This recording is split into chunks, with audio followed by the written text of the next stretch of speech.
اللہ اللہ اللہ اللہ اللہ اللہ۔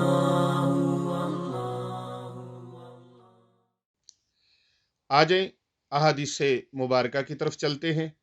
نبی اکرم صلی اللہ علیہ وآلہ وسلم کی یہ حدیث مبارکہ بڑی مشہور ہے اور مشہور و معروف ہے، اور تقریباً کوئی ایسا مسلمان شاذ و نادر ہوگا جس نے اس حدیث مبارکہ کو نہ سنا ہو۔ مسلم شریف کے اندر بھی موجود ہے، ترمذی شریف کے اندر، نسائی شریف کے اندر بھی، ابو داؤد شریف، ابن ماجہ شریف اور مسند احمد کے اندر بھی یہ حدیث مبارکہ موجود ہے۔ حضرت سیدنا عمر بن خطاب رضی اللہ تعالی عنہ اس حدیث کے راوی ہیں۔ فرماتے ہیں کہ ایک دن ہم رسول اللہ صلی اللہ علیہ وآلہ وسلم کی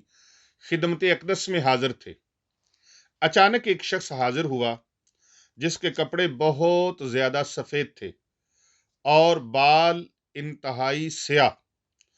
نہ اس شخص پر سفر کا کوئی نشان تھا، تھکاوٹ کے کوئی آثار نہیں تھے، اور نہ ہم میں سے کوئی اسے پہچانتا تھا، یہاں تک کہ وہ حضور صلی اللہ علیہ وآلہ وسلم کی خدمت اقدس میں بڑے ادب کے ساتھ دوزانو ہو کر بیٹھ گیا اور اپنے گھٹنے جو تھے وہ آقا کریم صلی اللہ علیہ وآلہ وبارک وسلم کے مبارک گھٹنوں کے ساتھ جوڑ دیے۔ اس نے اپنے دونوں ہاتھ اپنی رانوں پہ رکھ لیے اور عرض کیا، یا محمد صلی اللہ علیہ وآلہ وسلم، مجھ کو اسلام کی حقیقت کے بارے میں آگاہ فرمائیے۔ اتنا سننا تھا کہ حضور اکرم صلی اللہ علیہ وآلہ وسلم نے ارشاد فرمایا، اسلام یہ ہے کہ تو گواہی دے اس امر کی کہ اللہ رب العزت کے سوا کوئی عبادت کے لائق نہیں ہے، اور محمد صلی اللہ علیہ وآلہ وسلم اللہ تعالیٰ کے رسول ہیں، اور تو نماز ادا کرے، زکوٰۃ دے، رمضان المبارک کے روزے رکھے اور خانہ کعبہ شریف کا حج کرے اگر تو اس کی استطاعت رکھتا ہے۔ اس شخص نے یہ سن کر عرض کیا، یا رسول اللہ صلی اللہ علیہ وآلہ وسلم، آپ نے سچ فرمایا، صدقت یا محمد صلی اللہ علیہ وآلہ وسلم، آپ نے سچ فرمایا۔ راوی کہتے ہیں ہمیں بہت تعجب ہوا، بڑی حیرانگی ہوئی، بہت حیرت میں ہم پڑ گئے کہ ایک ایسا شخص آیا ہے جو پہلے ہم نے کبھی دیکھا بھی نہیں، جسے ہم جانتے بھی نہیں،